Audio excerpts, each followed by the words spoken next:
still underway. We are lucky, though, now to get to bring into our coverage Democratic Congressman James Walkinshaw of Virginia. He's a member of the House Oversight Committee, which has been pivotal in achieving transparency and access to the files and keeping the investigation into Jeffrey Epstein front and center. Liz and Charlie are here as well. Congressman, thank you for being here.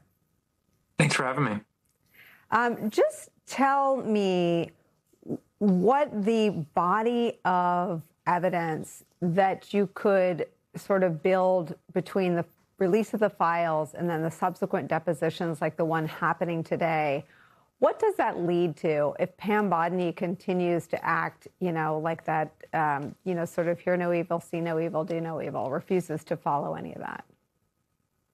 Well, look, I think on the Oversight Committee and certainly Oversight Democrats are committed to following every lead that comes from the files. And it's going to take some time to fully digest and review even the files that have been released and that are unredacted or redacted that members of Congress have viewed. So I think you'll see in the future additional depositions of individuals that are mentioned or had been redacted in the files as a result of that review. But fundamentally, I think what I struggle with and what I think the American people struggle with is the idea that there was this really massive network involved in raping and abusing girls, and the only two people who faced consequences in terms of prosecution were Jeffrey Epstein and Ghislaine Maxwell. It's difficult to believe that there weren't more people potentially engaged in the crimes. Very difficult to believe that there weren't more people like Les Wexner who knew or had some idea of the crimes that Epstein and Maxwell were committing. I mean, look, anyone that's watched even the worst crime show of all knows that people like the people that worked at their homes would have known everything. Has the committee considered immunizing witnesses to sort of work up the proverbial chain of a criminal organization? Well, we don't have the legal authority on the committee to immunize witnesses or prevent their potential future prosecution, but we have been very clear that we want to talk to anyone. We want to talk to anyone under oath that might have information about Epstein and his crimes and others who might have been involved or been aware of it. So I think we're going to continue to press for that, continue to have those conversations and try to get more people under oath to answer questions. Congressman, how much are the survivors corroborating information in the files versus how much are they a valuable source of new investigative leads for the Oversight Committee?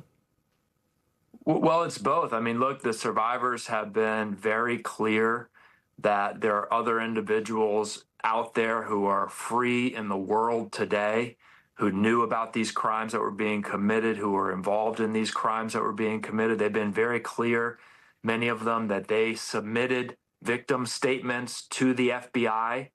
Those statements should, by law, be part of the files that have been released. They have not been released, and the survivors are continuing to call that out and push for that. And, I'll note the Oversight Committee's subpoena, separate from the Epstein Transparency Act, does not allow for the same kinds of redactions that the Transparency Act does. So the subpoena is in effect, will continue to be in effect, maybe especially will be in effect if there's a change in control of Congress next year, and we're going to continue to push for all of the documents to be turned over. I wonder if you can just speak to the associations with Jeffrey Epstein that were made public in the files that were released and the fallout. A very senior lawyer at Goldman Sachs, lawyer, and another senior partner at Paul Weiss. Associations with Jeffrey Epstein that led to both of them stepping down from their high-level posts, contrasted with Lutnick, who had contacts with and communication with Jeffrey Epstein, went to the island, told a bizarre story about going in with all of his kids and nannies and leaving with all of his kids and his nannies, which speaks to his cognizance of the danger, perhaps, to kids and nannies. But what to your mind, explains the discrepancy?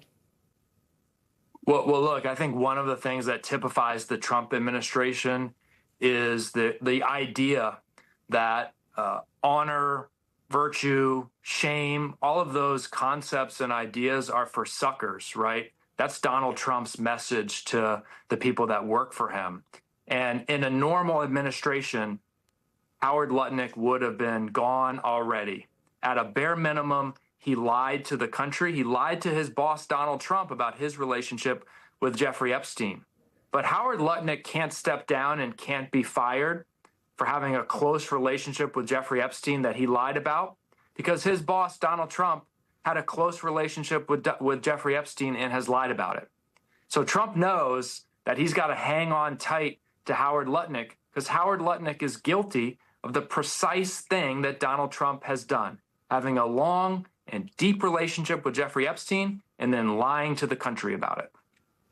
Are you hearing anything from your colleagues who are participating in today's questioning that suggests either that there will be more conversations with Mr. Wexner, or that there has been any sort of fruitful leads or information that's come out of it today?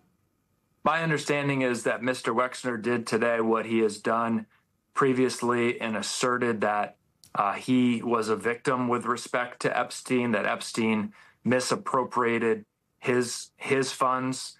I'm not under the impression that he gave a substantive explanation as to why, for example, he transferred his New York townhouse to Epstein for free or for $1, perhaps.